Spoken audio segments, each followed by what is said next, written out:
بسم اللہ الرحمن الرحیم۔ السلام علیکم پیارے بچوں، کیسے ہیں آپ؟ یقیناً ٹھیک ہوں گے، تندرست ہوں گے۔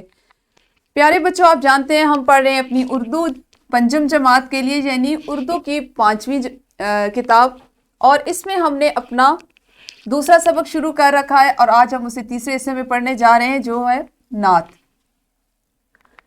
آپ کے آج کے سبق میں شامل حاصلات تعلم کچھ اس طرح سے ہیں کہ آج کے سبق کی تکمیل کے بعد انشاءاللہ آپ اس قابل ہو جائیں گے کہ کسی عنوان پر 10 سے 15 جملوں پر مشتمل کہانی یا مضمون لکھ سکیں، اردو زبان کے حوالے سے برقی میڈیا سے اپنی پسند کا مواد سن کر سمجھ سکیں، کسی نظم، کہانی، واقعات، اعلانات اور ہدایات سن کر خاص نکات بیان کر سکیں۔ سبق کا اسلامی نقطہ نظر کچھ اس طرح سے ہے۔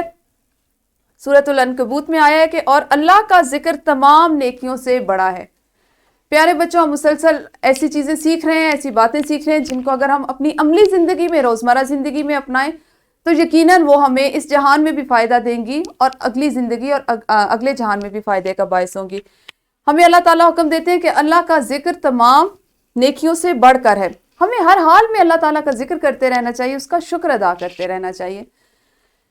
سبق کے باقاعدہ آغاز سے قبل ہم کریں گے دہرائی میں آپ نے متن کو فہم سے سمجھنے کے لیے سمجھنا سیکھا۔ آپ اپنی معلمہ کو بتائیں کہ متن کو فہم سے سمجھنے کے لیے ہم کن کن اصولوں کو مد نظر رکھتے ہیں۔ ویڈیو کو یہیں پہ روکیے اور پہلے سرگرمی کو کیجیے۔ یقیناً آپ لوگوں نے دہرائی کر لی ہوگی۔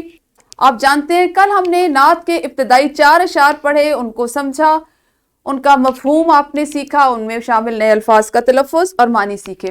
آج ہم اپنی نعت کے اگلے جو 4 اشعار ہیں ان کی بلند خوانی کریں گے، ان کے متعلق سیکھیں گے۔ میں آپ کو پہلے اس کی بلند خوانی کر کے بتاؤں گی اور اس کے بعد آپ اس کو اسی انداز میں پڑھیں گے۔ اتر کر ہرا سے سوئے قوم آیا، اتر کر ہرا سے سوئے قوم آیا، اور ایک نسخہ کیمیا ساتھ لایا، مس خام کو جس نے کندن بنایا، کھرا اور کھوٹا الگ کر دکھایا، عرب جس پہ کرنوں سے تھا جہل چھایا، پلٹ دی بس ایک آن میں اس کی کایا، رہا ڈر نہ بیڑے کو موجے بلا کا، رہا ڈر نہ بیڑے کو موجے بلا کا، ادھر سے ادھر پھر گیا رخ ہوا کا۔ مولانا الطاف حسین حالی کی یہ خوبصورت نعت جس کو ہم نے مکمل کیا ہے، آج اس کے ہم نے آخری 4 اشعار پڑھے اور آپ نے اس میں شامل نئے الفاظ، ان کی ادائی، ان کا تلفظ اور معنی جو ہے ان سے واقفیت حاصل کی۔ اب آپ نے ایک سرگرمی کرنی ہے کہ جو اشعار آپ نے ابھی پڑھے ہیں ان کے خاص نکات آپ نے بیان کرنے ہیں۔ اس کے ساتھ آپ نے فردن کم از کم ایک شعر کی مثالی بلند خوانی، لے، آہنگ اور ترنم کے ساتھ کرنی ہے۔ تو ویڈیو کو روکیے اور پہلے یہ سرگرمی کیجیے۔ یقیناً آپ نے یہ سرگرمیاں سر انجام دے لی ہوں گی۔ ہم کریں گے اپنے سبق کی مشق کا سوال نمبر 5 درج ذیل اشعار کی نثر تحریر کریں، اور سوال نمبر 6 درج ذیل اشعار کو فہم کے ساتھ پڑھ کر ان کا مفہوم تحریر کریں۔ پیارے بچوں، جماعت پنجم میں آپ نے اشعار کا مفہوم اس کو اخذ کرنا اور تحریر کرنا، چونکہ آپ نے پچھلے سبق میں بھی سیکھا، نظم میں سیکھا، یہاں بھی ہم اسی کی مشق کریں گے۔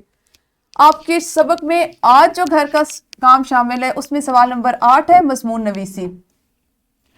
خاتم النبیین حضرت محمد مصطفیٰ صلی اللہ علیہ وسلم کی حیات مبارکہ پر آپ نے 10 سے 15 جملوں پر مشتمل ایک مضمون تحریر کر کے لانا ہے۔ مضمون نویسی کے اصول آپ کی کتاب میں بھی دیے گئے ہیں اور آپ ان سے واقف بھی ہیں۔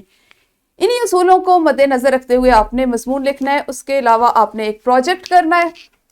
پروجیکٹ ہے کہ نعت میں موجود نبی اکرم صلی اللہ علیہ وسلم کی صفات ایک چارٹ پر خوشخط تحریر کرنی ہے۔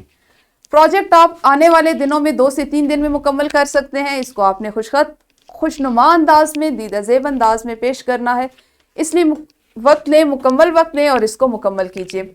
پیارے بچوں، ہمارا دوسرا سبق جو نظم تھی، نعت تھی، وہ آج مکمل ہوا۔ کل انشاءاللہ اپنے اگلے سبق کے ساتھ ملیں گے، تب تک اپنا خیال رکھیے۔ اللہ حافظ، شکریہ۔